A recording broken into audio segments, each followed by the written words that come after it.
par une fraîche matinée de lundi devant le centre d'attente. Le tribunal municipal bourdonnait de son activité habituelle, le juge Richard Whitmore siégeait. Sur son banc, ses cheveux argentés soigneusement peignés, ses robes noires impeccablement repassées, se le faisait 15 ans qu'il traitait des infractions au code de la route, et ce jour semblait être comme tous les autres jusqu'à ce qu'il ne le soit plus. Le soleil matinal traversait les hautes fenêtres du tribunal lorsque l'huissier appelait l'affaire numéro 247. Dr. Michel Carter, accusé d'avoir franchi un panneau stop sur les rues où une femme d'une quarantaine d'années s'avançait depuis le fond de la salle. Il portait un short de course noir, une veste grise à fermeture éclair et des chaussures de sport.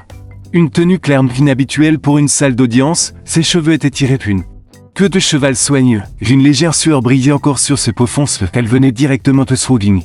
Matinette prévoyant de se changer plus tard à son bureau. Les yeux du juge Whitmore se plissaient alors qu'il regardait par-dessus ses lunettes de lecture. Il avait toujours été fier de maintenir un décorum strict dans ses salles d'audience, et cette apparence décontractée le contrariait immédiatement. Dr. Carter, dit-il, se voit teinté de cette désapprobation particulière qu'il réservait à certains accusés. Vous rendez-vous compte que ceci est une cour de justice et non une salle de sport?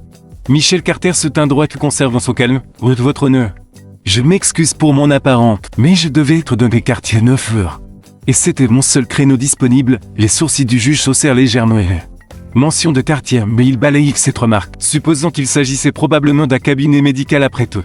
Elle avait été présentée comme docteur. Poursuivons, dit-il, promure les papiers devant lui. L'officier Thomason déclare que mardi dernier à 6h45, vous avez franchi un panneau stop à l'intersection des rues Hope et Maple. Comment plaidez-vous? Non coupable de votre honneur, répondit calmement Michel. Il tendit la main vers la poche de ses vestons pour prendre son téléphone. Si je puis me permettre, j'ai des preuves photographiques montrant que le panneau stop était partiellement masqué par des branches envahissantes. Dr. Carter, interrompit le juge Whitmore d'un ton sec. Nous n'avons que besoin de voir vos photos sur téléphone. L'officier Thompson est un membre décoré de notre police avec 15 ans d'expérience. Suggérez-vous qu'il ait fait une erreur? Michel prit une profonde inspiration. Votre honneur, je cherche simplement à présenter des preuves qui expliqueraient les situations. Le panneau stop était à peine visible à cause d'un manque d'entretien, et j'ai des documents du service d'entretien de Lévis montrant de multiples plaintes concernant cette intersection particulière. Le juge Whitmore se penche en aveu de sa patience s'amenuisant. Dr. Carter, cette cour a entendu toutes les excuses imaginables. Le fait que l'officier Thompson vous ait vu franchir un panneau stop, votre attitude désinvolte, tant dans votre tenue que dans votre remise en question du jugement d'un officier de police, montre un manque de respect préoccupant pour cette cour. Les quelques personnes de la galerie se déplacèrent inconfortablement. Le soleil matinal plus ou maintenant projetait de longues ombres sur le sol de la salle d'audience. L'huissière baisse les yeux sur son bureau, feignant d'être occupé avec des documents. Votre honneur, tenta Michel une dernière fois. Ce vous restons stable et professionnel malgré le traitement qu'elle reçoit. Je comprends la gravité de cette procédure. J'aimerais simplement présenter des preuves. Cela suffit, déclarait le juge Whitmore de frappe son marteau. Cette cour vous déclare coupable d'avoir franchi un panneau stop, une violation du code de la circulation de la ville, article 30 étage 2. De plus, votre attitude irrespectueuse et votre tenue inappropriée justifient l'amende maximale de $500 payée sous 30 jours. Michel restait immobile un instant, son expression indéchiffrable. Plusieurs observateurs de la salle secouèrent légèrement la tête. Ayant déjà vu des scènes similaires se dérouler avec ce juge particulier, comprenez-vous les décisions de Dr. Carter? Demanda le juge Whitmore d'un ton condescendant comme s'il parlait à un enfant. Oui. Votre honneur, répondit-elle doucement, je comprends parfaitement. Alors que Michel se tournait pour partir, elle sortit une carte de visite et l'étendit l'huissière. Les yeux de cette dernière s'écarquillèrent les liseux, mais Michel était déjà en train de marcher vers la sortie. Le juge Whitmore appelait déjà l'affaire suivante sans accorder une seconde pensée à Dr. Carter. Il ignorait que la femme qu'il venait de condamner était la Dr. Michel Carter, le nouvel juge de la Cour d'appel de l'État, qui examinerait sa conduite judiciaire le mois prochain. Le soleil matinal continuait de briller à travers les fenêtres du tribunal, éclairant l'espace entre justice et préjugés alors que les audiences de la journée se poursuivaient. Ni le juge ni les autres personnes présentes dans les salles n'auraient pu prédire comment cette affaire de circulation apparemment banale allait bientôt bouleverser leur monde. 2 semaines passèrent rapidement après l'apparition de Dr. Michel Carter au tribunal de la circulation. Le soleil matinal brillait à travers les grandes fenêtres du bâtiment de la Cour d'appel de l'État. Une structure bien plus imposante que le tribunal municipal, les sols de marbre scintillaient, et les panneaux murs dégageaient une atmosphère d'importance solennelle. Le juge Richard Whitmore marcha avec assurance à travers l'entrée principale du bâtiment. Il ajusta son nœud papillon, se sentant parfaitement à l'aise. Ce n'était pas ses premières évaluations judiciaires. Il en avait traversé plusieurs au cours de ses 15 années là-bas, et elles s'étaient toujours terminées de la même manière qu'une réunion rapide, quelques questions, puis un retour à sa salle d'audience. Il se permit même un petit sourire en pensant à la manière dont il avait géré les affaires du matin. Avant de venir ici, bonjour, le juge Whitmore, dit le garde de sécurité vérifiant son bain. 3e étage, salle 304, merci. Répondit Whitmore en entrant dans l'ascenseur. Il remarqua un jeune avocat qui se précipitait pour le rejoindre porte une pile de dossiers. Une grosse affaire aujourd'hui, demande Whitmore avec désinvolture. L'avocat levait les yeux. Surpris, vous n'êtes pas sourd et tout le monde en parle. Le nouvel juge d'appel fait des vagues, dit qu'elle est très minutieuse. Qu'elle passe tout au peigne fin, le sourire de Whitmore s'effaça légèrement. Mais il n'était pas inquiet. Il avait déjà fait face à des évaluateurs plus coriaces. Les portes de l'ascenseur s'ouvrirent. Whitmore se dirigeait vers la salle 304. La salle était plus grande que prévu. Avec des rangées de sièges pour les observateurs, plusieurs avocats étudiants projetés. Assis arrive, carnet la main. C'était inhabituel, normalement. Ces évaluations étaient des affaires privées, levez-vous. Appelez l'huissier. La cour d'appel de l'État est maintenant en possession. Sous la présidence de l'honorable juge Michel Carter. Le sourire confiant de Whitmore se figea sur son visage. Par la porte latérale entrèrent 3. Juge Trodnoef, et ses yeux se fixèrent sur celle du milieu. C'était la joggeuse. La femme qu'il avait condamnée 2 semaines auparavant. Sauf que maintenant, elle ne portait pas de tenue de sport, et l'arborait sa robe judiciaire avec une dignité silencieuse. Ses cheveux élégamment coiffés, son expression totalement professionnelle. Veuillez-vous asseoir, dit le juge Carter, sa voix calme et claire. Il remuait quelques papiers sur son bureau. Puis regardait directement le juge Whitmore. Nous sommes ici aujourd'hui pour procéder à un examen trimestriel de la conduite judiciaire du tribunal municipal district 6. Juge Whitmore est bienvenu. Whitmore parvint à articuler un faible merci. Votre honneur, une sueur commence à perler sur son front. Le juge Carter ouvrit un épais dossier. Devant elle, nous allons examiner plusieurs affaires de 3 derniers mois. On prête une attention particulière au schéma de condamnation et la conduite en salle d'audience. Elle marque une pause, le regarde par-dessus ses lunettes de lecture. Tout comme il l'avait fait avec elle 2 semaines plus tôt. Commençons avec l'affaire numéro 247. Il y a 2 semaines, un grand écran sur le mur s'alluma. Affiche des photographies du panneau stop à l'intersection des rues Vauquemable. Les images montraient clairement le panneau pressentièrement masqué par des branches d'arbres. Ces photographies, continuent les juges Carter, ont été prises par le service d'entretien de la ville suite à de multiples plaintes. Elles faisaient partie des preuves que l'on ne tentait de présenter dans votre salle d'audience. Des preuves que vous avez refusé d'examiner, ce vos restes professionnels. Sans la moindre trace de satisfaction personnelle. Nous avons également des données montrant que des infractions similaires dans votre tribunal entraînent une amende moyenne de $150. Cependant, dans ce cas, vous avez imposé l'amende maximale de $500. Pouvez-vous expliquer votre raisonnement? La salle était silencieuse. Les étudiants droit l'arrière griffonnaient frénétiquement leur carnet, les bouches de Whitmore devint sèche. Je suivais les procédures appropriées de votre honneur, bafouilla-t-il. Le procédure appropriée inclut de permettre aux accusés de présenter leur preuve, n'est-ce pas? Demanda le juge Carter, poussant légèrement d'un sourcil avant que Whitmore ne puisse répondre. Le juge Carter appuyait sur un bouton. Et de nouvelles données apparurent à l'écran. Cela nous amène à un schéma plus large que nous avons observé au cours de l'année passée. Les accusés de couleur de votre salle d'audience ont reçu des amendes maximales de 73% des cas, tandis que les accusés blonds n'ont reçu des amendes maximales que de 12% des cas pour des infractions similaires. Whitmore sentit les pièces tourner légèrement, tout ce qu'il avait ignoré. Chaque fois qu'il avait activement jugé, chaque remarque désobligeante qu'il avait faite, tout lui revenait maintenant. Documenté par des statistiques claires et indéniables sur l'écran devant lui. Maintenant, juge Whitmore, dit le juge Carter, refermons le dossier, croisant des mains sur son bureau. Allons-nous discuter de la manière dont nous allons traiter ces schémas préoccupants dans votre salle d'audience. Le soleil matinal continuait de filtrer à travers les fenêtres. Mais le juge Whitmore ne se sentait plus très ensoleillé. Son évaluation ne faisait que commencer. Il avait le pressentiment qu'elle serait très différente de toutes les autres. L'horloge de la salle 304e tic-tac régulièrement alors que le juge Michel Carter poursuivait son examen. Le juge Whitmore était assez mal à l'aise. Sur sa chaise, ses confiances antérieures totalement volées, les salles restaient remplies d'observateurs.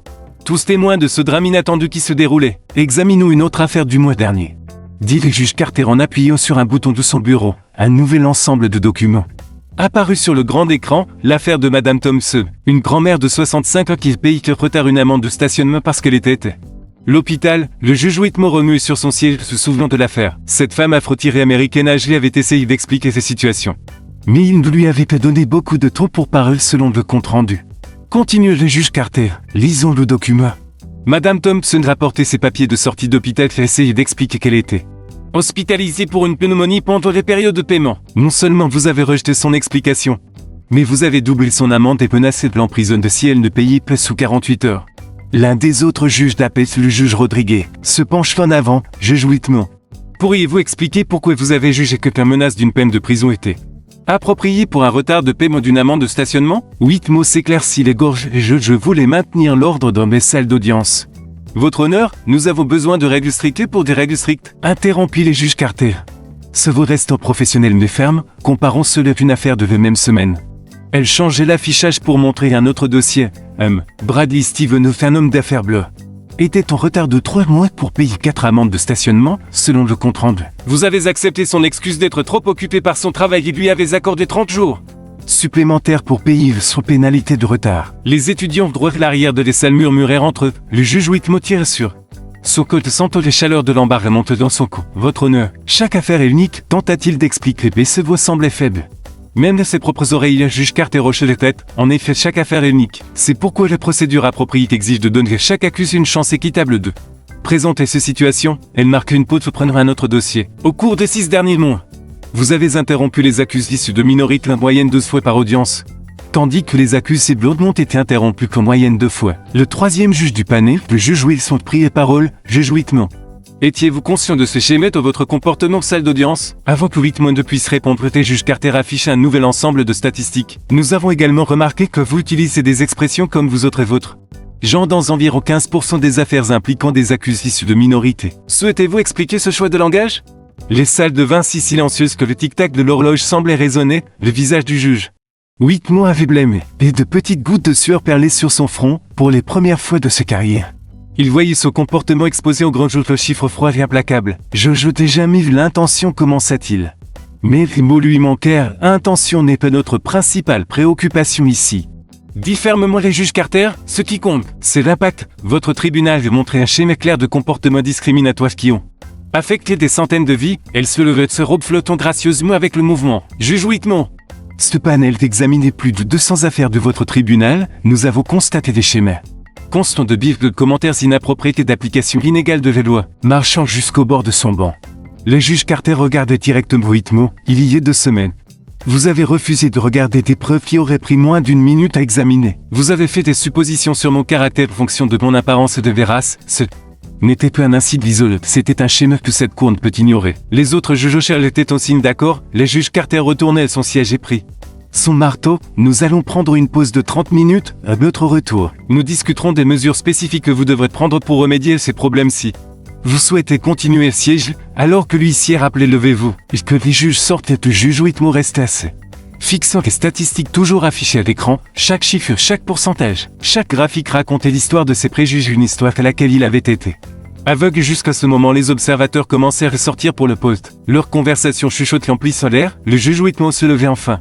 Les jambes tremblantes, il marcha jusqu'à la fenêtre et regarda les villes au contrebas, se demandant comment il n'avait jamais vu ses propres préjugés aussi clairement auparavant. Le matin s'était transformé en après-midi et le soleil projetait maintenant des ombres différentes, des ombres qui semblaient souligner chaque défaut de sa carrière judiciaire, chaque décision biaisée qu'il avait prise et chaque personne qu'il avait traitée injustement. Après les pauses de 30 minutes, tout le monde retourne à la salle 304. La tension dans l'air était si épaisse qu'on aurait pu le coupe-couteau. La posture confiante habituelle du juge Whitmore avait disparu, remplacée par des épaules affaissées et une expression inquiète. Il avait passé les pauses assis, seul dans le couloir du tribunal, réfléchissant à tout ce qu'il avait entendu. L'ordre annonce celui-ci alors que les juges Carter, Rodriguez, Wilson reprenaient leur place. Le juge Carter ajuste son microphone et regardait directement le juge Whitmore. Avant que nous n'annoncions notre décision, souhaiteriez-vous faire une déclaration à ce panel? Le juge Whitmore se levait lentement. Ses mains tremblaient légèrement alors qu'il agrippait le pupitre devant lui. Les salles de vin, complètement silencieuses, attendant ses mauvais honneurs, commença-t-il ses voix plus tremblantes qu'il ne l'avait jamais entendu. J'ai siégé pendant 15 ans, jusqu'à aujourd'hui. Je pensais être un juge équitable. Il marque une pause, prenant une profonde inspiration. Mais les preuves que vous m'avez montrées, les schémas dans mon comportement, je ne peux plus les nier. Il se tourna pour regarder observateur de la salle, dont beaucoup étaient des personnes de couleur. J'ai passé les 30 dernières minutes à penser. Toutes les personnes qui sont entrées dans les salles d'audience en espèrent de la justice. Pour ne faire face que les préjugés, sa voix se brisait légèrement. Je les ai déçus, j'ai déçu. Le système que j'ai juré de servir, les juges Carter hoche lentement la tête. Son expression reste professionnelle mais montre une légère reconnaissance pour son honnêteté. Merci, juge Whitmore, veuillez vous asseoir. Elle ouvrit un dossier devant elle et commença par ce panel est soigneusement examiné. Toutes les preuves et votre déclaration. Nous avons également pris compte votre durée du service et votre admission de faute aujourd'hui. Nous sommes prêts à annoncer notre décision. La salle devint encore plus silencieuse. Une étudiante au droit à l'arrière laisse tomber son stylo. Et le bruit résonnait de la chambre silencieuse juge Richard Whitmore. Continue le juge Carter. Ce panel trouve des preuves claires et convaincantes d'un biais systématique dans votre salle d'audience. Vos actions ont sapé le principe fondamental de la justice égale devant la loi.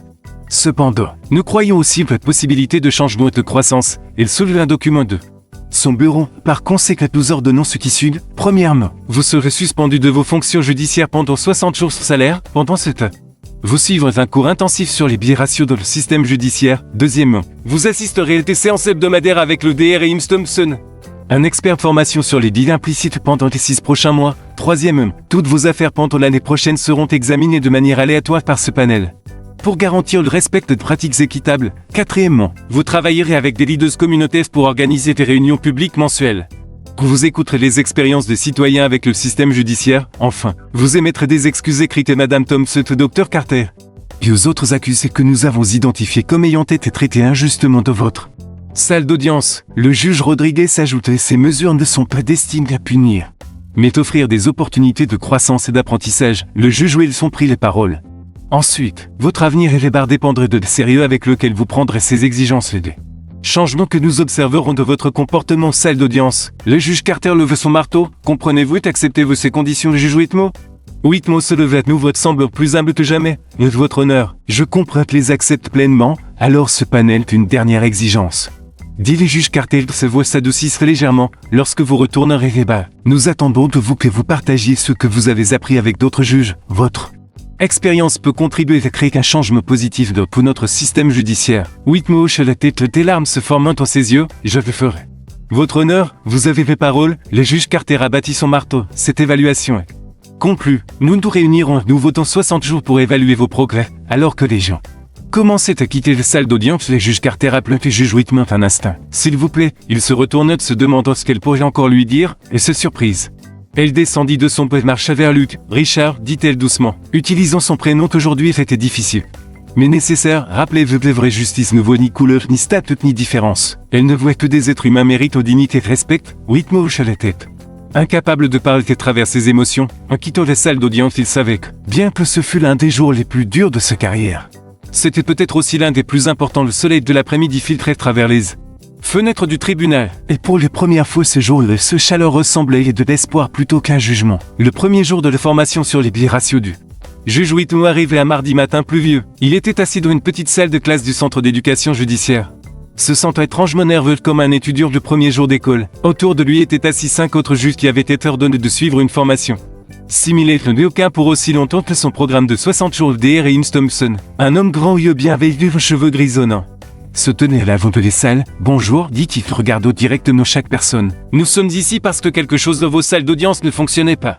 Aujourd'hui, nous commençons à réparer cela. Whitmore remue inconfortablement sur sa chaise alors que le DR Thompson lance une présentation. La première diapositive montrait un jeune homme noir en costume d'affaires côté d'un jeune homme blond aux vêtements décontractés. Quelles sont vos premières pensées sur ces deux hommes? Demanda le DR Thompson et salle. Les autres juges restèrent silencieux.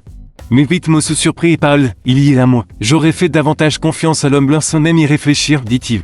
C'est audace mais clair, je n'aurais même pas réalisé que je le faisais. Le DR Thompson hocha la tête avec approbation. C'est exactement ce que nous sommes ici pour. Comprendre ces pensées automatiques que nous ne remarquons même pas avoir. Au cours des heures suivantes, Whitmore apprit comment le cerveau humain fait des jugements rapides basés sur l'apparence. Comment ces décisions instantanées peuvent entraîner un traitement injuste aux salles d'audience. Il prit des notes détaillées. Une chose qu'il n'avait pas faite depuis l'école de droit pendant les pauses déjeuner. Il s'assit se lisant les affaires que le DR Thompson avait partagées. Une histoire attirait particulièrement son attention. Une juge afro-américaine des années 1960 qui faisait face à la discrimination quotidienne mais n'avait jamais perdu son engagement envers une justice équitable. Cela lui rappelait les juges Carter. L'après-midi, ils firent des exercices de jeu de rôle. Whitmore dut jouer le rôle de l'accusé pendant qu'un autre juge jouait son propre rôle. Entendre ses propres mots le ton dédaigneux. Les jugements rapides des sentences cédèrent le fit grimace. Comment vous sentez-vous? Demanda le DR Thompson après l'exercice horrible. Admis Whitmore, je me sens impuissant. En colère et effrayé, il marque une pause. Se souvenant de toutes les personnes qui s'étaient tenues devant lui ressentent exactement ces émotions. J'ai fait ça des jours tous les jours. Après l'éclate, Whitmore se rendit au tribunal où il travaillait habituellement. Le garde de sécurité Semble surpris de le voir, je viens juste chercher des dossiers, explique Whitmore. Je veux examiner mes anciennes affaires pendant des suspensions, en traversant la salle d'audience. Les souvenirs affluèrent, il se souvint de Madame Thompson, le grand-mère qui l'avait menacé de prison, il se souvint du jeune homme qui l'avait lourdement condamné pour une infraction mineure, il se souvint de les juges Carter tenus de sport, essayant de lui montrer des preuves qu'il avait refusé de voir ce soir-là. Assis dans son bureau de domicile, Whitmore commençait à rédiger ses lettres d'excuses requises. La première était pour Madame Thompson. Chère Madame Thompson, je vous dois plus qu'une excuse. Je vous dois le respect et la dignité que tout être humain mérite. Lorsque vous êtes venu dans mes salles d'audience avec vos papiers d'hôpital, je ne vous ai pas vu comme une personne, je vous ai vu à travers le prisme de mes préjugés. Il travaillait tard dans la nuit, écrivant et réécrivant chaque lettre. Lorsqu'il eut fini, son bureau était couvert de papier froissé. Mais la version finale semble honnête et sincère. Le lendemain matin, il arrivait tôt pour son 2e jour de formation. Le Dr. Thompson était déjà là. Préparant la journée, juge Whitmore, dit le Dr. Thompson surpris, vous êtes en avance. J'ai une question, répondit Whitmore, après avoir appris à reconnaître nos biais. Apprenons-nous à le corriger, être meilleur que le Dr. Thompson sourit. C'est exactement sur quoi nous allons nous concentrer aujourd'hui, mais le fait que vous posiez cette question est déjà un bon début, alors que les autres juges entraient dans la salle de claque. Whitmore ouvrit son carnet d'une page vierge, la pluie avait cessé. La lumière du soleil commençait à percer à travers les nuages, comme le temps. Il sentit quelque chose changer puis lentement, subtilement. Mais réellement le Dr. Thompson commence la session du jour en disant quelque chose que Whitmore n'oublierait jamais. La vraie justice ne consiste pas à être parfait, elle consiste à reconnaître nos imperfections. Et travailler chaque jour pour faire mieux, pour les premières fois depuis sa suspension. Le juge Whitmore ressentit quelque chose proche de l'espoir, qu'il avait encore un long chemin parcourir, et au moins qu'il était maintenant sur la bonne voie. 30 jours après sa suspension, le juge Whitmore se tenait nerveusement dans la grande salle du centre communautaire dans le cadre de ses exigences. Il devait organiser des réunions publiques mensuelles pour entendre les expériences des citoyens. Avec le système judiciaire, ce soir étaient les premières réunions, et les salles se remplissaient rapidement de monde. Le pasteur Michael Hanson, un leader communautaire respectueux, avait aidé à organiser les réunions. Il soutenait les portes, saluant les jeunes leur entraient. Beaucoup de visages dont la foule était familier de Whitmore. Des personnes qui s'étaient autrefois tenues devant lui au tribunal. Son estomac se noua lorsqu'il reconnut Madame Thompson assise au premier rang. Bonsoir à tous. Commença le pasteur Hanson, sa voix profonde résonnant dans la salle. Nous sommes ici ce soir pour avoir une conversation honnête sur la justice de notre communauté. Le juge Whitmore demanda de parler en premier. Puis nous ouvrirons la parole à tous pour partager leurs expériences. Whitmore marcha jusqu'au pupitre, ses mains tremblant légèrement. La salle devint silencieuse. Il regarda les mères de visages noirs faiblement hispaniques. Asiatiques, tous attendant de l'entendre. Merci d'être venu, commença-t-il. Sa voix est plus douce que d'habitude. Pendant 15 ans, j'ai pensé que j'étais un bon juge. J'avais tort. Il marqua une pause. Prenons une profonde inspiration. Je ne suis pas ici pour défendre mes actions, demanda-t-il. Pardon, je suis ici pour écouter et apprendre de vous. Un jeune homme au 3e rang levait les mains. Whitmore reconnut James Turner, et qu'il avait infligé une sentence sévère pour une infraction mineure au code de 03. Mois auparavant, Monsieur Turner, dit Whitmore, omet ou délibérément le monsieur formel qu'il avait toujours réservé aux hommes blancs juges.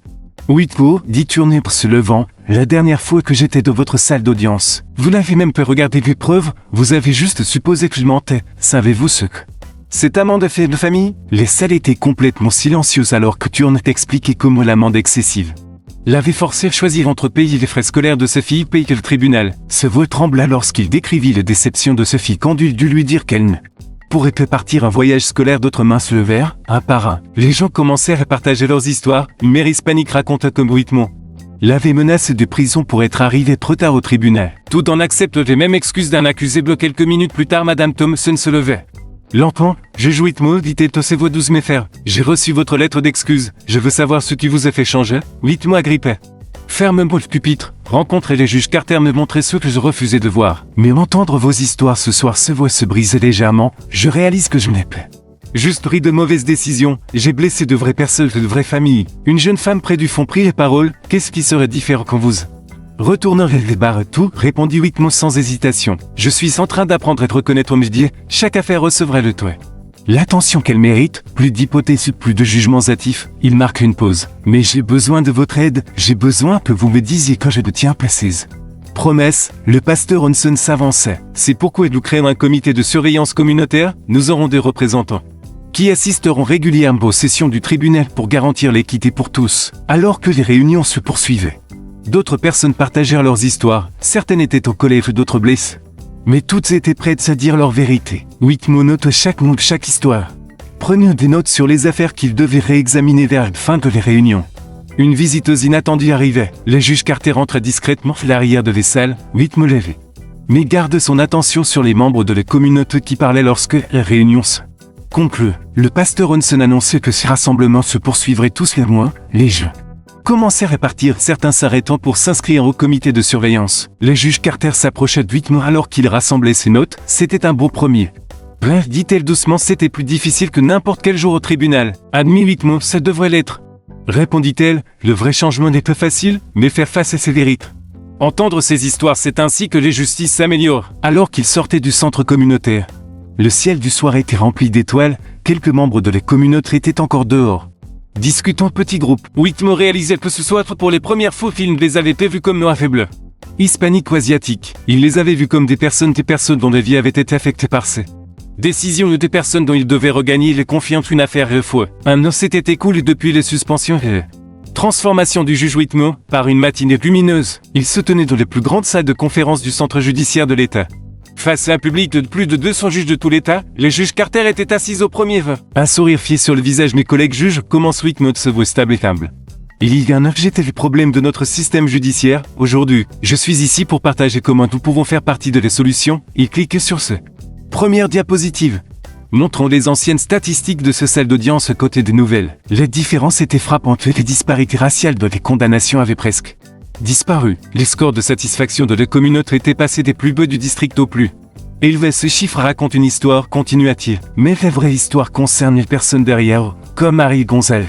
Que j'aurais ignoré qu'il y a un an, le mois dernier. Elle est venue dans mon tribunal pour une infraction au code des routes, au lieu de faire des suppositions fait écouter. Nous avons découvert qu'elle était une mère célibataire travaillant 3 emplois. Conduisant les nuits pour suivre des cours afin de devenir infirmière, il marque une pause. Laissant ces mots résonner, au lieu d'une amende qu'elle n'aurait pas pu payer. Nous avons travaillé avec une association locale pour organiser une aide au transport, les semaines dernières. Elle réussit son examen d'infirmière, dans l'audience. Plusieurs juges prenaient des notes, d'autres hochaient la tête. Reconnaissant leur propre biais mais le plus grand changement. Poursuivi Whitmore. Ne prêtez dans mes décisions, il était dans mon cœur, il passait à une photo du comité de surveillance communautaire. Ces personnes m'ont appris que la vraie justice n'est pas une question de pouvoir, c'est une question d'empathie, de compréhension et de donner à chacun une chance équitable d'être entendu. Pendant la pause, les juges se pressèrent autour de lui, posant des questions sur la mise en œuvre de changements similaires dans leurs tribunaux. Un jeune juge admis. J'ai lutté avec mes propres dires, mais j'avais peur de l'admettre. La première étape, répondit Whitmore, est de reconnaître que nous en avons tous. La prochaine étape est de faire quelque chose à ce sujet, après le déjeuner. Le juge Carter monta sur scène. Lorsque je suis entré dans la salle d'audience du juge Whitmore en tenue de sport ce jour-là, j'ai vu un homme qui ne pouvait pas voir au-delà de ses propres préjugés. Aujourd'hui, je vois un leader de la réforme judiciaire, et il annonçait un nouveau programme à l'échelle de l'était inspiré par la transformation de Whitmore. Chaque tribunal aurait désormais un comité de surveillance communautaire. La formation sur les biais deviendrait obligatoire pour tous les juges, peu seulement pour ceux qui montraient des problèmes évidents, mais surtout, dit-elle, nous créons un programme de mentorat. Le juge Whitmore et d'autres juges à travers leur propre parcours de croissance et de changement. Plus tard cet après-midi, Whitmore visite son ancienne salle d'audience. Les réunions du centre communautaire se tenaient toujours tous les mois. Mais maintenant d'autres juges y assistaient également. Madame Thompson était devenue la présidente du comité de surveillance, apportant sagesse et compassion à son rôle alors qu'il était assis dans son bureau. Son greffier lui apporte une lettre, elle venait de Imsturmier. Le jeune père qui avait dû choisir entre payer son amende au tribunal et les frais scolaires de ses filles il y a un an, cher juge Whitmore, disait la lettre aujourd'hui. Mes filles ont obtenu son diplôme de 5e année, parce que vous avez annulé mon amende injuste. M'avez aidé à trouver un meilleur emploi grâce au programme communautaire du tribunal. J'ai pu soutenir son éducation, elle veut devenir juge un jour, elle dit qu'elle veut être juste. Gentille comme vous l'êtes maintenant. Des larmes se formèrent dans les yeux de Whitmore alors qu'il finissait de lire. Sur son bureau se trouvait une photo de la juge Carter tenue de spotter une nouvelle photo de son comité de surveillance communautaire. Les deux images lui rappelaient quotidiennement jusqu'où il était allé, combien il lui restait encore à parcourir ce soir et quittant le tribunal. Il vit une jeune femme noire en vêtements décontractés se précipiter sur les marches. L'air inquiet d'être trop tard pour son audience, le tribunal est fermé. Commença à dire le garde de sécurité. Attendez. Appelez Whitmore, devant quel juge êtes-vous prévu? Le juge Pack. Monsieur, j'ai des preuves sur mon téléphone concernant mon affaire, mais j'ai 20 minutes de retard à cause d'un retard de train. Whitmore sourit gentiment. Venez. Avec moi, je vais parler au juge pas que tout le monde mérite une chance de présenter ses preuves. Alors qu'ils marchaient ensemble. Le soleil couchant projetait leurs ombres sur le mur du tribunal de ombres égales.